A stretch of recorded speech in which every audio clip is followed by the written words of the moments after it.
daawwattoota Oromiyaa Miidiyaa Neetwoork du'aadhaaf qabnu isinitti himnaa oduu isinitti himuun kan isin waliin turan Yihuun Ingidaati. Godina Shawaa Lixaa Aanaalee Amboo, Cobii, Gindabarat, Ilfata, Daannoo, Liiban Jaawwii, Iluu Galaanii fi Midaaqanyii keessatti hidhattoonni mootummaa uummata nagaa irratti haleellaa jabaa raawwataa jiraachuun dhagahame. Boobbii waraanaa bifa haaraan mootummaan egerasitti tibbana taasiseen wal qabatee maatii qonnaan bultootaa baay'een jumlaan ajjeefamaa, hidhamaa, saamamaa jiru jedhu jiraattonni. Daa'imman kichuu waggaa hin guunne dabalatee maatii hedduun jumlaan waajjira poolisii fi manneen hidhaa garaagaraa keessatti ugguramanii jiraachuus ibsanii jiru. Aanaalee kanneen keessatti uummanni hariiroo waraana bilisummaa Oromoo waliin qabdu jedhamuun dararaa walirraa hin cinneef erga saaxilamuu jalqabee waggoonni lakkaa'amanii jiru. Abrahaam Birroo dhimma kanarratti waan qopheessedha. Haala amma jiru kana keessatti wanni jiru bifa haaraadhaan waraanni mootummaa uummatatti bobba'ee qabeenya saamaa, nama hidhaa, nama ajjeesaa, qodaa mana keessaallee haga caccabsuutti jechuudha. Ijoolleen osoo nafiin jaartiin manguddoonni jaartiin osoo nafiin jaartii waggaa 70 fi ijoolleen waggaa 10 osoo nafiin ajjeesaa jira. Keessattuu godina Shawaa kana keessatti Liiban Jaawwii, Iluu Galaanii, Daannoo, Midaa, Amboo, Ilfata. Shawaa Lixaa keessatti haleellaan uummata nagaa irratti hidhattoota mootummaatiin baname muummee dhabee jira. Aanaalee gudinichaa hunda keessatti sadarkaa jedhamuun uummanni bahee galuuf danqamee jira. Duulli walirraan cinne hidhattoota mootummaan bobbaaseen dalagamu jireenya maatii hedduu gaaga'ee jira. Ajjeechaawwan suukanneessaan hidhaan jumlaa fi buqqisuun uummata nagaa irratti hariiroo waraana bilisummaa Oromoo waliin qabdu jedhamuun raawwatamaa jira. Bobbii waraanaa bifa haaraan ji'a hagayyaa kana keessa banameen aanaalee gudinichaa akka aanaa Amboo, Cobii, Gindabarat, Daannoo, Liiban Jaawwii, Iluu Galaanii fi Midaaqanyii keessatti uummanni dhumaatii fi dararaa daangaa hin qabneef saaxilamee jira. Haleellaan kun hagayya 7 bara 2023 irraa eegalee aanaalee kanneen keessatti banamee jedhu maddeen OMN. Hagayya 7 bara 2023 humni mootummaan bobbaase ganama subiidhaan aanaa Calliyaa magaalaa Geedoo fi aanaa Liiban Jaawwii magaalaa Baabbichaatti kallattii lamaan aanaa Liiban Jaawwii ganda Haroo Maaramiitti marsuudhaan obbo Guddisaa Nagahoo fi maatii isaa daa'ima ji'a 6 osoo hin hambisiin ukkaamsee fuudhee sokke. Kana malees jiraattota ganda sanaa namoota 30 ol ta'an jumlaan hidhe. Loon, lukkuu dabalatee qabeenya beeladaa akkasumas qabeenya mana keessaa osoo hin hambisiin mana obbo Guddisaa Nagahootii saaman. Hagayya 8 bara 2023 immoo obbo Guddisaa Nagahoo mana hidhaa magaalaa Baabbichaa bakka maatii isaa waliin hidhamee baasanii bifa sukkanneessaan ajjeesanii jedhu jiraattoti. Obbo Guddisaan jaarsa biyyaa fi manguddoo ganna 60maati. Manguddoo kana fudhatanii gargaan deemanii erga deemanii immoo fudhatanii deemanii haalota addaa gocha sukkanneessaa irratti raawwachuudhaan kan isaanii manguddoo kana ajjeesanii jechuudha. Manguddoon kun iddoo nagaa halluu beekamaa uummata gandaa Haroo Maaramiitti irratti nama jabaa fi nama hojjetee jiraachuu malee waan tokko keessaa hin qabne ijoollota isaaniillee ijoollota hedduu maatii isaanii cufallee dhuunfatanii deemanii jechuudha.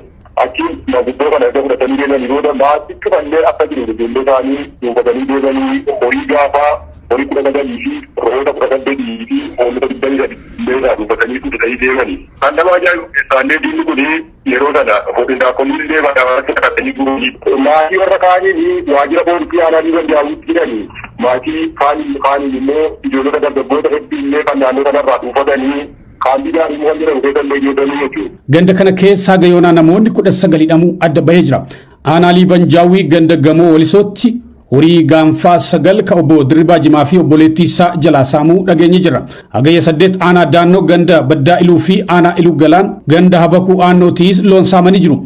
Aanaa Iluu Galaan ganda Habakuu Aannooti obbo Abduu Mahammadii fi ganda Siree Sillaaseetii obbo Biraanuu namni jedhaman hidhamanii jiru. Hagayya 7 aanaa Midaaqanyii ganda Boquunissooti namoonni 4 ukkaamfamanii hidhamanii jiru. Hagayya 8 aanaa Amboo ganda Ganjii Gooroo Horee bakka addaa Shambaa jedhamu qonnaan bultoonni 7 ukkaamfamanii jiru. Aanaa Ilfataa ganda Jimaa Korpheessaattis namooti nagaa 4 ukkaamfamanii aanaa Ilfataatti hidhamanii jiru. Hagayya 10 waraanni mootummaa aanaa Cobii gandoota akka Qoricha Kotichaa fi bakka Hoofuttis shororkaa raawwatee jira. Qonnaan bulaa karaa irratti argate mara walitti qabaa ture. Namoota haala kanaan qabaman keessaa 11 battalatti rasaasaan fixe. Namoota 5 immoo rasaasaan madeessee karaatti gate bira darbe. Namoota haala kanaan ajjeefaman keessaa maatiin tokko reeffa namoota 4 fi madoo tokko abbaa fi haadha dabalatee irraa dhumanii jiru. Maatiin ijoollee kanaas bakkeetti faca'anii jiru. Abbaa manaa fi haadha manaa mara tokkotti nama hojjetanii ijoollee dargaggoon nama sadii iddoo tokkotti fidanii ammallee nama sadii iddoo tokkotti fidanii nama tokko walii gala yeroo galeeffatti jedhanii aanaa gindabaratittis haalli hammaataan uummata nagaa irratti raawwatamaa akka jiru maddi keenya achirraa nutti himee jira. Waliigalaan haalli aanaalee godina Shawaa Lixaa baay'ee keessatti waraanaan raawwatamaa jiru daran yaaddessaa ta'aa dhufuu hawaasii machaa jira.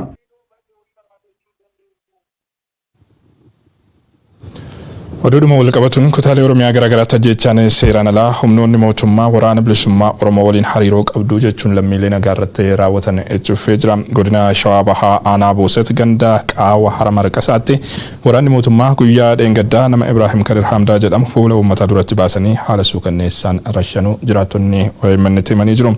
Ibraahim ofii isaatiif iyyuu nama qalbii dhabee manatti hidhamee taa'uudha kan jedhan maddeen odeeffannoo OMN humnoonni mootummaa namni kun maraachuu isaatiin dura waraana bilisummaa Oromoo waliin hariiroo qaba ture sababa jedhuun haala suukanneessaan rashanuu isaanii himan. Gama biroon godina Wallagga Lixaa magaalaa Mandiitti waraanni mootummaa bultii Mardaasaa fi mootii Solomoon namoota jedhaman mana isaaniitiif huccuun haala suukanneessaan rashananii reeffi isaanii akka hin kaane dhorkuun bineensa nyaachisuu jiraattonni OMN'f ibsanii jiru. Guutuun gabaasa kanaa itti aanee dhiyaata. Oromiyaa kutaalee garaagaraatti ajjeechaan seeraan alaa humnoonni mootummaa jiraattota irratti raawwatan deebii akka hammaataa dhufuutu himama. Waraana bilisummaa Oromoo waliin hariiroo qabdaan gochoonni lammiilee nagaa irratti raawwataman fuula hawaasaa duratti baasanii nama rashanuu hanga ajjeesanii bineensa nyaachisuutti taateewwan gara jabina daangaa darbeen raawwataman har'as taateewwan golee Oromiyaa garaagaraatti dhagahaman ta'anii itti dhufanii jiru. Iddoowwan gochoonni akkanaa irra deddeebiin itti raawwatamu keessaa tokko kan taate godina Shawaa Bahaa aanaa Boosetitti akka lakkoofsa Itoophiyaa hagayya 3/2015 nama Ibraahim Kadir Hamdaa jedhamu irratti gochi suukanneessaan waraana mootummaatiin raawwatamee jira. Taateen aanaa Booset ganda Qaawwa Hara Marqasaatti raawwatame kun gocha hammeenyi jabaan guutame ture kan jedhan madda odeeffannoo OMN waraanni mootummaa gandicha keessa socho'an nama kana qabanii erga of bira tursiisaniin booda uummata sirna awwaalchaaf walitti qabame duratti geessuun ija uummataa duratti rashanuu himu. Battala jeesanichis gocha qalbii hawaasaa miidhutu raawwatame kan jedhan maddi OMN mukatti hidhanii alaamaa irratti shaakalaa erga turaniin booda haala hawaasicha keessatti shororkaa jabaa uumeen ajjeesanii jiru jedhu. Namni Ibraahim Kadir Hamdaa jedhamu kun ofiifuu nama qalbii dhabee manatti hidhamee taa'aa turedha kan jedhan jiraattonni waraanni mootummaa namni kun maraachuu isaatiin dura waraana bilisummaa Oromoo waliin hidhata qaba ture sababa jedhuun yakka suukanneessaa kanarratti raawwachuu himan. Gandichatti kana duras obboleessumti nama kanaa waraana mootummaan ajjeefamu ajjeechaan suukanneessaa akkasiirra deddeebiin raawwatamu yaadachiisan. Godina Wallagga Lixaa magaalaa Mandiittis yakki waraana mootummaan bobbaasuun uummata irratti raawwatamu kun itti fufee jiraachuu OMN odeeffatee jira. Magaalaa Mandiitti waraanni mootummaa hagayya 30/2015 namoota bultii Mardaasaa fi mootii Solomoon jedhaman mana isaaniitii erga fuudhaniin booda bakka dirree xiyyaaraa jedhamuun beekamutti geessanii rashanuu himu maddeen OMN. Waraanni mootummaa namoota lameen erga ajjeesaniin booda reeffa isaaniillee akka hin kaane ittisuun bineensa nyaachisuu himu. Namooti Mandiitti ajjeefaman kunneen namoota nagaa hojii humnaa hojjetanii jireenya isaanii fooyyeffachuuf carraaqaa turan ta'uurraan kan hafe qaama kam waliin iyyuu hariiroon qaban hin turre kan jedhan jiraattonni waraanni mootummaa garuu miseensota waraana bilisummaa Oromooti jechuun yakka suukanneessaa kanarratti raawwachuu himu. Ajjeechaa namoota kanneenii duuba milishaan magaalichaa Asaffaa Biraasaa jedhamu jiraachuu kan himan jiraattonni jibba dhuunfaa namoota kanarratti qabuun isaan miseensa waraana bilisummaa Oromooti jechuun eeruu kennee ajjeesisuu himu.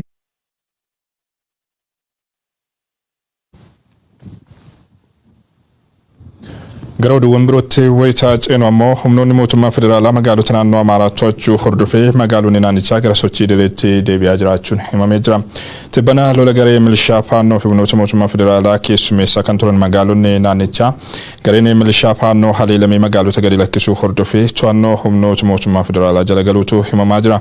Magaalaan Baahir Daar gama tasgabbiitti deebi'aa jiraachuun wayitaa himamu Shawaa Roobititti sochiin idilee guutuutti eegalamee jiraachuu Addis Istaandaard jiraattota wabeeffachuun gabaasee jira. Hammam humni milishaa faannoo magaalota gadi lakkisee bahus sochiin garee kanaa dhaabbate jechuuf hin danda'amu kan jedhan xiinxaltoonni tarkaanfiin gahaan fudhatamuudha baannaan humni kun deebi'ee yaaddoo nageenya biyyaa fi hawaasaa ta'uun waan hin oolle jechuun akeekkachiisu. Gama biroon mootummoonni biyyoota Awustiraaliyaa, Jaapaan, Niwuziilaand, Yuunaayitid Kingdamii fi Ameerikaa ibsa waloo hagayya 11 baasaniin rakkoon nageenyaa tibbana naannoo Amaaraa fi Oromiyaa keessatti mudachuun du'a lammiilee nagaa qaqqabsiise akka isaan yaaddessu ibsan. Ibsa isaanii kanaan qaamoleen hundi lammiilee nagaaf of eeggannoo akka godhan, mirga namoomaa akka kabajan akkasumas rakkoolee jiran karaa nagaan furuuf akka hojjetan dhaamanii jiru.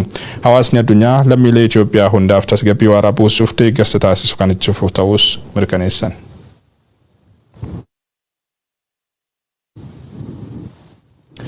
Oduudhuma wal qabatuun hidhattoonni faannoo opereeshinii mootummaan federaalaa naannoo Amaaraatti geggeessaa jiru dhiyeessuun gara aanaalee kana dura Horroo Guduruu Wallaggaa fi Wallagga Bahaa keessatti qabatanii turanitti baqataa jiraachuu jiraattonni OMN ibsanii jiru.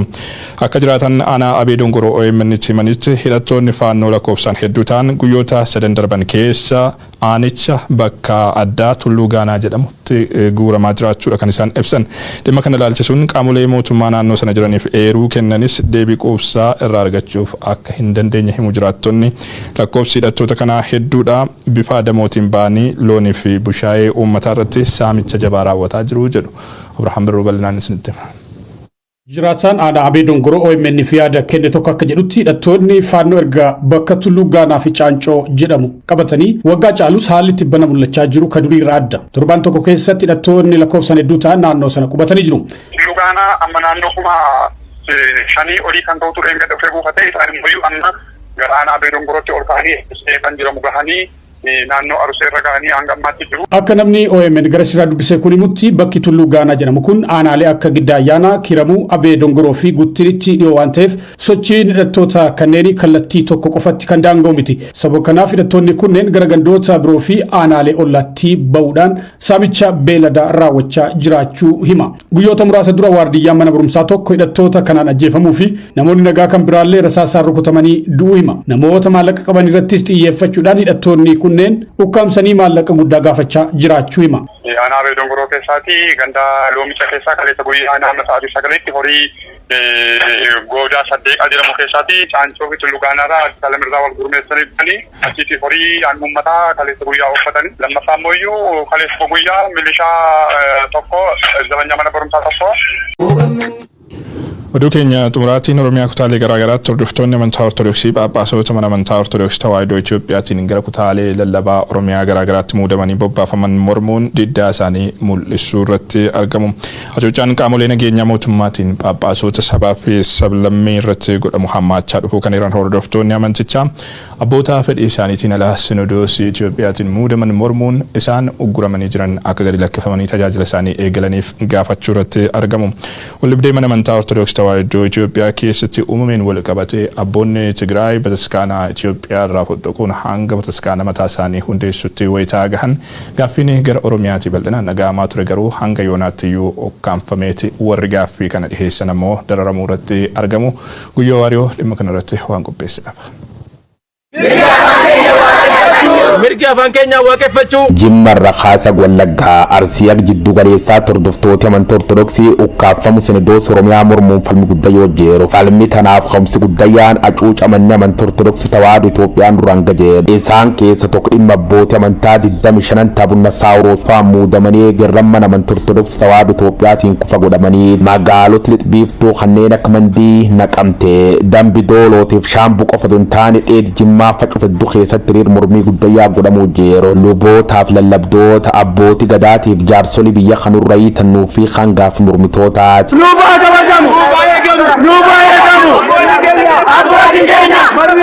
Jiddu galeessi siyaasaa dirree malaammaltummaa acuuc aadaaf afaan sabaaf sablammoota jedhamuun himati karra dhiyaate Tawaahidoon Itoophiyaa gaaffii garee Sinodoos Oromiyaa ukkaamsite abbootii amantaa gaafitan kaaftellee bakka lama qoodde garuu fi qabuun garii moggaa dhiibdulle gam Tigiraa gulaawwan milkooftiin fakkaata. Hataa tuutiin mojjoottan shaniin dur sarba aadaa afaaniif eenyummaa Oromootiif sabaaf sablammoota ka'umsi godhachuun Sinodoos haara hundeessite gareen abunna Saawuroos faati dhiibba keessaa falaan irra godhama turtee mucucaachuu akkunoo ragaaleen agarsiisu dhiibbaan kun tokko gam mootummaa Itoophiyaatiin godhama turtee jeeru abbootiin gadaft gariin immoo gammaa qabsu jajjabduu jeeru. Abboonni keenya kan muudaman baga muudaman maaliif bataskaana tajaajila turaniiru dadhabaa turaniiru wal beennaa jechuudha. Baga muudaman garuu